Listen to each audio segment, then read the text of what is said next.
জিলহজ মাসের স্পেশাল ফজিলত হচ্ছে এই, নবী সাল্লাল্লাহু আলাইহি ওয়াসাল্লাম বলেছেন, আল্লাহ পাকের কাছে জিলহজ মাসের প্রথম 10 দিনের নেক আমল, আল্লাহ পাকের কাছে জিলহজ মাসের প্রথম 10 দিনের নেক আমলের অপেক্ষা উত্তম অন্য কোনো আমল নাই। সাহাবীরা প্রশ্ন করলেন যে ওয়ালাল জিহাদু ফি সাবিলিল্লাহ ইয়া রাসূলুল্লাহ, আল্লাহর রাস্তায় জিহাদও কি নয়? নবী সাল্লাল্লাহু আলাইহি ওয়াসাল্লাম বলছেন ওয়ালাল জিহাদু ফি সাবিলিল্লাহ, এমন কি আল্লাহর পথে জিহাদও নয়, তবে সেই ব্যক্তির কথা ভিন্ন যে ব্যক্তি তার মাল এবং তার নফস নিয়ে বের হয়ে গেছে কিন্তু এটা কোনো কিছু নিয়ে ফেরত আসে নাই, মানে সে শহীদ হয়ে গেছে, সেই ব্যক্তির কথা ভিন্ন। বাকি এই 10 দিনের নেকা আমল আল্লাহ পাকের কাছে অন্য সমস্ত নেকা আমল চাইতে শ্রেষ্ঠ এবং উত্তম।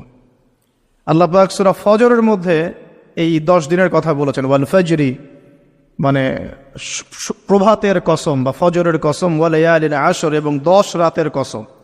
এই ওয়ালায়ালিন আশর 10 রাত বলতে মুফাসসিরিনে কেরাম এই জিলহজের প্রথম 10 দিনকে বোঝান, এই 10 রাতকে বোঝান। আবার সূরা ওয়াস-সামাই যাতিল বুরুজ, আমরা সূরা বুরুজ পড়ি, ওয়াল ইয়াউমিল মাউউদ ওয়া শাহিদি ওয়া মাশহুদ, এখানে শাহিদ বলতে আরাফার দিনকে বোঝানো হয়, ওয়া মাশহুদ বলতে জুমার দিনকে বোঝানো হয়।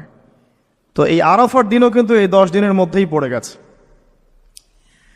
আরেকটা হাদিসে এসেছে যে এই 10 দিনের মধ্যে যে আরাফার দিনটা আছে, এই আরাফার দিন সম্পর্কে নবী সাল্লাল্লাহু আলাইহি ওয়াসাল্লামকে জিজ্ঞাসা করা হচ্ছে, ইয়া রাসূলুল্লাহ এই দিনের ফজিলত কি? নবী করিম সাল্লাল্লাহু আলাইহি ওয়াসাল্লাম বলেন, আহতাসিবু আলাল্লাহ, আমি আল্লাহর কাছে আশা করি যে এই দিন মানে আরাফার দিনের সিয়াম রোজা, এটা কি হবে? কাফারা মানে মাফের কারণ হবে, গুনাহ মাফের মোচনের কারণ হবে, সানাতাল্লাতি ক্বাবলা ওয়া সানাতাল্লাতি বাদা, মানে বিগত 1 বছরের আগামী 1 বছরের 2 বছরের গুনাহ মাফের কারণ হবে একটা রোজা আরাফার সাওম। মাশাআল্লাহ, সুবহানাল্লাহ। তো এই 10 দিন এর মধ্যেও পড়ে গেছে আবার হজ, এই 10 দিনের মধ্যেই পড়ে গেছে কি? হজ, হজও এর মধ্যে, আবার কোরবানি নাহার এটাও এর মধ্যে। তার মানে এমনি নর্মাল ইবাদত, নর্মাল বলতে আমরা গতানুগতিক যে ইবাদত করি, সালাত, সিয়াম, সাদাকা, হজ, আবার কোরবানি, আবার আরাফার দিন, সবকিছু মিলে এই 10 দিন বা 10 রাত একসাথে। তাহলে এখান থেকে বুঝতে পারছি যে এর গুরুত্ব কতটুকু।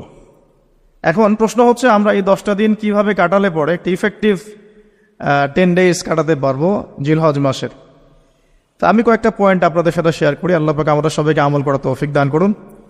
প্রথম যে বিষয়টা খেয়াল রাখতে হবে সেটা হলো নিয়াত বিশুদ্ধ করতে হবে। প্রতিটা হাদিস গ্রন্থের একটা মৌলিক হাদিস হলো ইন্নামাল আমালু বিন্নিয়াত, আর একটা হাদিস হচ্ছে ইন্নামাল আমালু বিল খাওয়াতিম।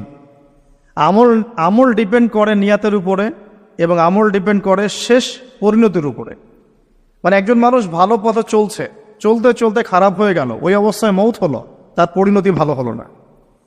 একজন মানুষ খারাপ পথে চলছে, তওবা করে ফিরে আসলো, এসে ভালো পথে চলা শুরু করে এখানে মৃত্যুবরণ করলো, তার পরিণতি ভালো হবে। ইন্নামাল আমালু বিল খাওয়াতিম, আমল শেষের উপর নির্ভর করে, আর আমরা তো জানি না যে কার শেষ কখন। এই কারণে সবসময় আমলে ব্যস্ত থাকা উচিত। আল্লাহ পাক তৌফিক দান করুন। আল্লামা তাকি উসমানী দামাত বারাকাতুহু তার উস্তাদ তাকে বলতেন, তিনি তার কিতাবে লিখেছেন যে আমার উস্তাদ আমাকে বলতেন, আমার শাইখ আমাকে বলতেন যে প্রতিদিন দেহের যেমন খোরাক আছে ঠিক তেমনি প্রতিদিন আত্মার খোরাক জোগাড় করো। প্রতিদিন দেহের খোরাকের জন্য আমরা 5 বার 3 বার 4 বার খাওয়া দাওয়া করি, নাস্তা খাই, সব মিলে 4-5 বার খাওয়া দাওয়া করি, পানি পান করি, ভিটামিন নেই, প্রোটিন নেই, কার্বোহাইড্রেট নেই, মিনারেলস নেই, তাই না? দুধ খাই, কত কি খাই। তো এগুলো দেহের খাবার, অনেকে এর সাথে আবার হারামও কিছু খাবার খায়।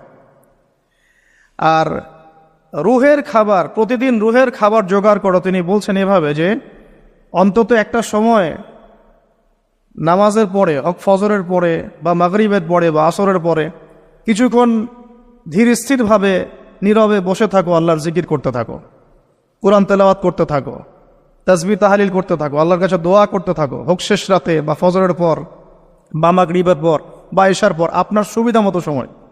ফজরের পর করতে পারলে বেশি ভালো হয়, শেষ রাত্রে করতে পারলে বেশি ভালো হয়।